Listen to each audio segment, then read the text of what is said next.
สบายดีเนาะพ่อแม่พี่น้องตอนนี้ก็ได้ออกจากสวนแล้วเนาะในมือกล้องมาจับเนาะขาเนื้อพี่น้อง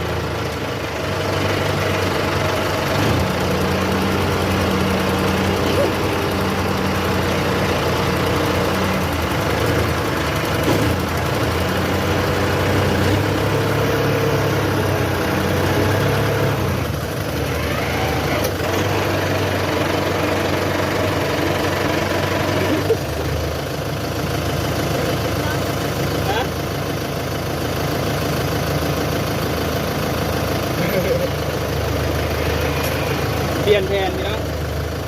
ดึงเอาเนาะบัดนี้เนาะ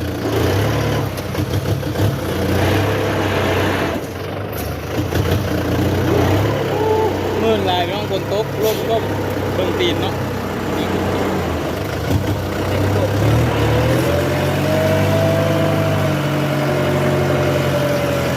ตอนบ่รอดพี่น้องร่มแห้ง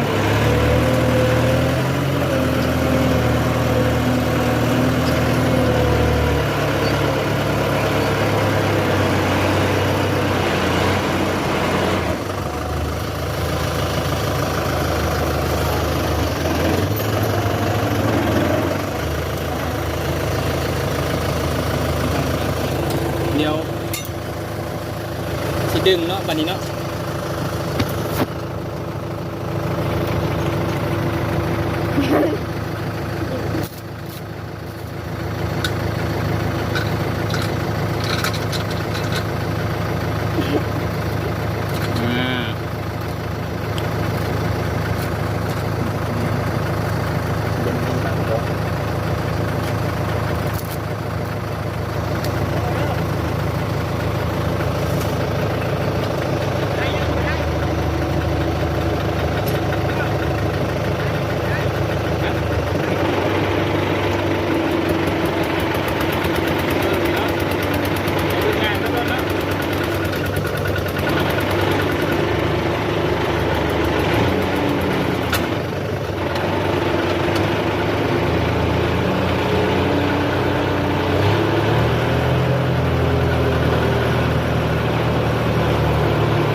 เดี๋ยวเอาสีทอยขึ้นไปดึงเอาเพื่อนอีกเนาะ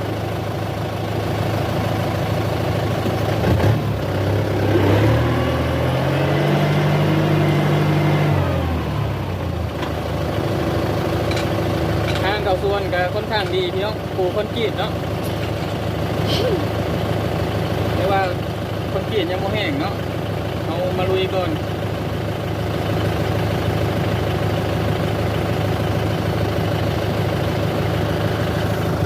เว็บมือกล้อง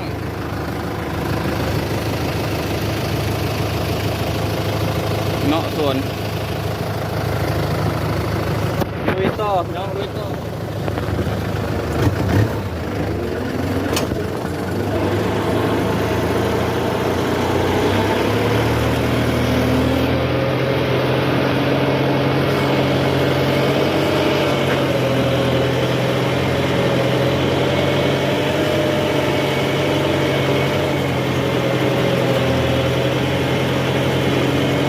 รถไฟเออเนาะยัง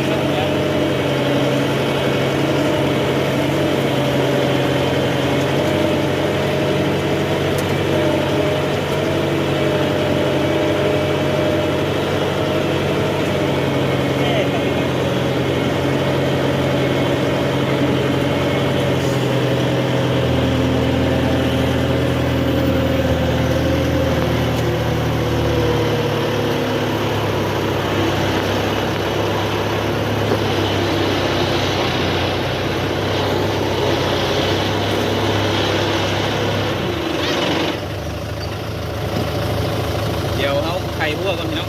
เบิ่งพวก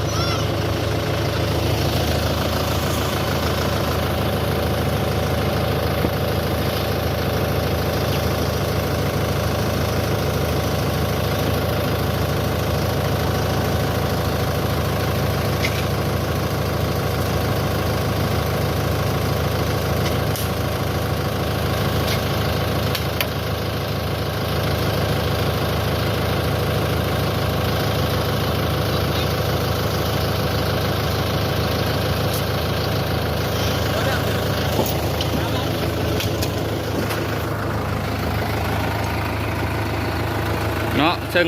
ได้มาฮอดทางออกแล้วเนาะตัวนี้สำหรับคลิปนี้ก็จบเพียงเท่านี้เนาะพี่น้อง